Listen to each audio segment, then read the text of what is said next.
inoo dheereeyo. wasiirka awqaafta iyo arrimaha diinta xukuumadda federaalka Soomaaliya Sheekh Nuur Maxamed Xasan, wasiirka warfaafinta xukuumadda federaalka Soomaaliya Mudane Maxamed Cabdi Xayir Maareeye, gudoomiyaha gobolka Banaadir ahna duqa Muqdisho Cumar Maxamuud Cumar Finish, gudoomiye ku-xigeenka maamulka gobolka Banaadir, xildhibaan ka tirsan golaha shacabka baarlamaanka Soomaaliya, agaasimayaal iyo madaxda degmooyinka gobolka Banaadir ayaa ka qayb galay kulan markaa heer sare ahaa oo loogu xoojinayay wacyigelinta ka hortagga cudurka coronavirus. kulankan oo ka dhacay aqalka dawladda hoose ee Xamar ayaa lagu faray agaasimayaasha dawladda hoose ee Xamar iyo markaasi maamulada degmooyinka in wacyigelin xoogan ay markaasi ka fuliyaan degmooyinka si markaa looga hortago cudurka halista ah ee COVID-19 ama coronavirus.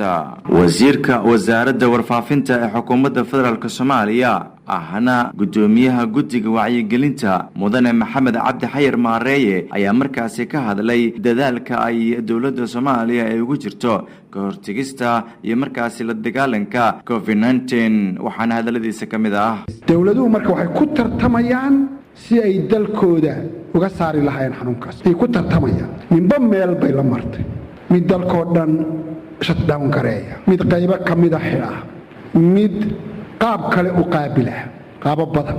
laakiin tartan baa loogu wada jiraa inuu waddankiisa ka saaro, inaanu waddankiisu noqon ka ugu dambeeya ee xanuunku ku haro markuu adduunka kale xal u helo ayaa aad loogu mashquulsan yahay. Kenya oo ina ku xigta ugu yaraan suuqyada ma xidhin, masaajidada iyo goobaha kale way xidhay, iyo inta aynu ku samaynay kale waxay ku dartay qof banaanka u soo bixi kara isagoo mask wadan ma jiro. hadduu wado waxay la mid tahay isagoo ah qof xanuunka faafinaya ay la mid tahay. laaba adag baa laga qaadaya. wadamada kale Etoobiyana saas oo kale way. inakuna marka tabartaan doonama aan ahaano, dawladdu dadaalkaas waqti hore dhacana oo horena way samaysay, haddana weli xoog waxay ugu hawlan tahay sidii Soomaaliya East Africa dalka ugu horeeyo uu ka baxo noqon lahaa aynu noqon lahaa ay ku dadaalaysaa. sidoo kale waxaa halkaa ka hadlay gudoomiyaha gobolka Banaadir ahna duqa Muqdisho Cumar Finish. ujeedada dadaalkaas wacyigelinta waxa soo dhan waxa loola jeedaa inaan bulshadeena aan badqab gaarsiino bukiga jira ama cudurka jira intii karankeena inaan ka badbaadino.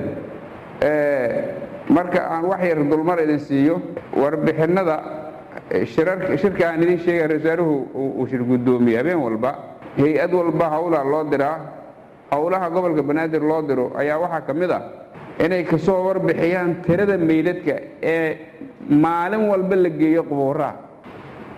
waxaan soo bilownay inaan gudbino tirada meyd ee qubuuraha la geeyo maalin walba 19 bishii tagtay ilaa caawadan waa gudbinay warbixintaas. waxaan filayaa caawa inay 33 bas masaas may caawa 33 meyd ayaa la soo aasay maanta.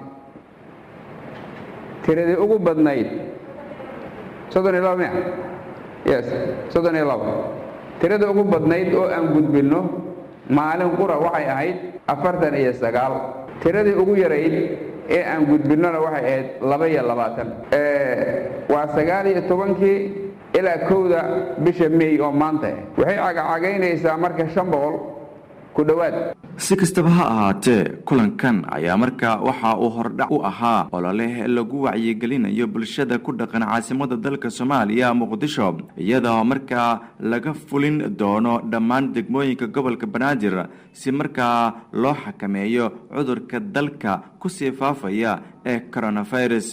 dawladda federaalka Soomaaliya ayaa markaasi xoojinaysa ololaha lagula dagaalamayo cudurkan khatarta ah ee COVID-19, waxaana markaa tirada dadka uu soo ritay ay gaartay in ka badan 600 oo qof, iyada oo markaa dadka u geeriyooday gudaha dalka markaasi ay tiradu gaarayso 28, waxaana markaa ilaa iyo hadda ka caafimaaday 31 qof tan iyo markii uu soo galay cudurka coronavirus. mahadsanid cabdirasaaq Barduro. dhinaca kale